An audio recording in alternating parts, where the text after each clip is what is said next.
The lock of the week is the Arizona Cardinals, 7-0, right after DeAndre Hopkins and J.J. Watt defeat the Houston Texans, their former team. That is the lock of the week. The Browns and the Broncos. The Broncos will be 3-4. The Browns are going to be 4-3 because the Browns is Gematria 43. It is also Fangio that is Gematria 34. Denver will lose on the road in a short week right after the Browns just got done in a game against the best team in the NFL, the Arizona Cardinals.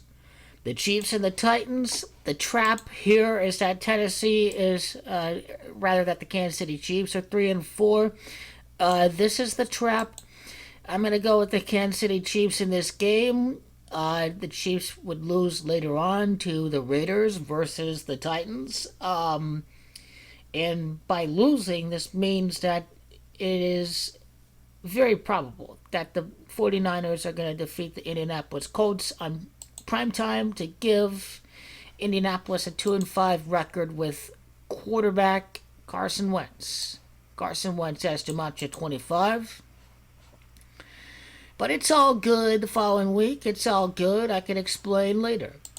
The Packers should be able to beat Washington football team. The Green Bay Packers are going to be 6-1. Cleveland Browns is Gematria 61. They're up against the Cardinals next, who just defeated the Cleveland Browns. So, yep, Cleveland Browns. It's going to be the Green Bay Packers are going to win the game. Over at Seattle, Washington on primetime, the New Orleans Saints are going to win. They're going to keep pace with the Tampa Bay Buccaneers. The Tampa Bay Buccaneers are going to defeat the Chicago Bears. The Bucs. Gematria trap in the Tampa Bay game for the Buccaneers.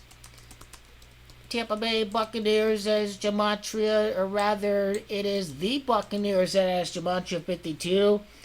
Hard to see the Bears winning that one, so I think this is another instance of a Gematria trap for Tampa Bay to lose, because this division, it's really about the number one seed for Green Bay. This is the divisions. They don't care about these divisions. It's about the race for the top for these teams.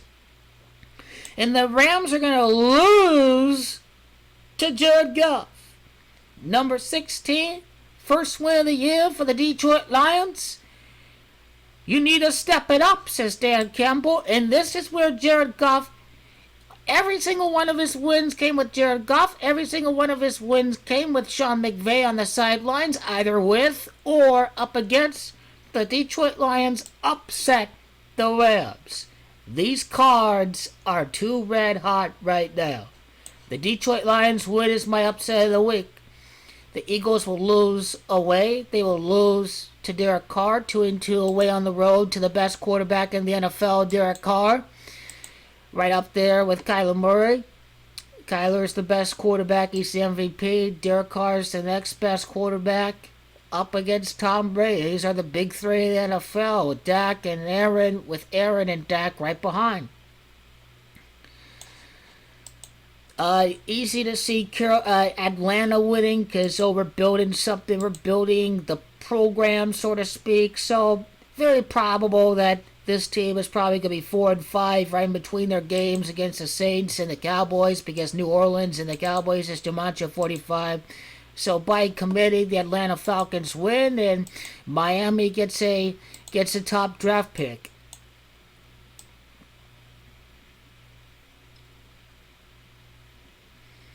So I've already said Saints, I said Cardinals, I said 49ers.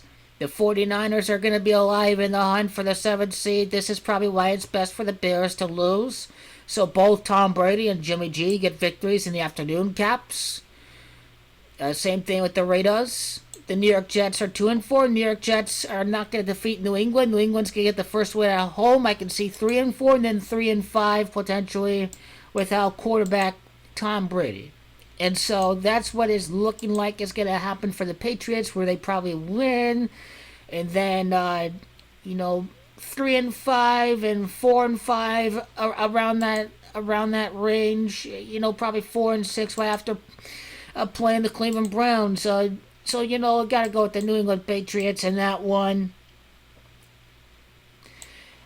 Carolina will beat the Giants. The Panthers are going to be 4-3, and this means that the Panthers would play to be 5-3 because of the fact that the Panthers is to match up 53. The New York Giants can be 1-9 in honor of the 19 hijackers after the anniversary of 9/11 because it's Jones has gematria of 18 to be 1-8, and then Daniel Dan has gematria of 19. So, yep, Giants are a poor team. They're bad. I gotta see Carolina winning that one.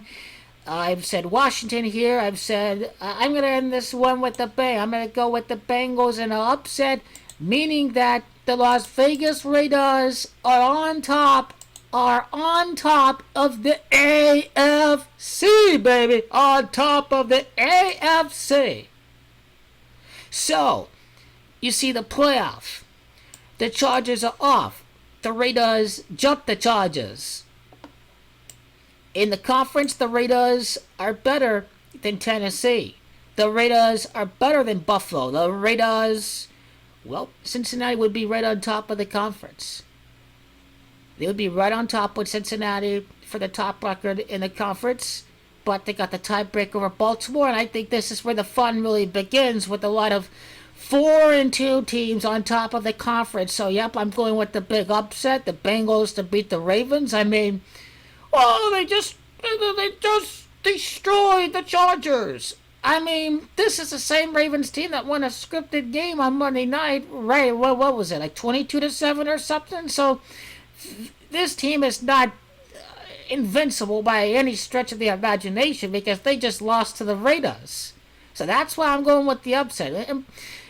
Plus, if the NFC East this week, if the NFC North this week, if the Rams win the West, then, this is a division that would have to stay close for me. So I got to go with the Cincinnati Bengals in that one. And this would complete my week predictions for Week 7.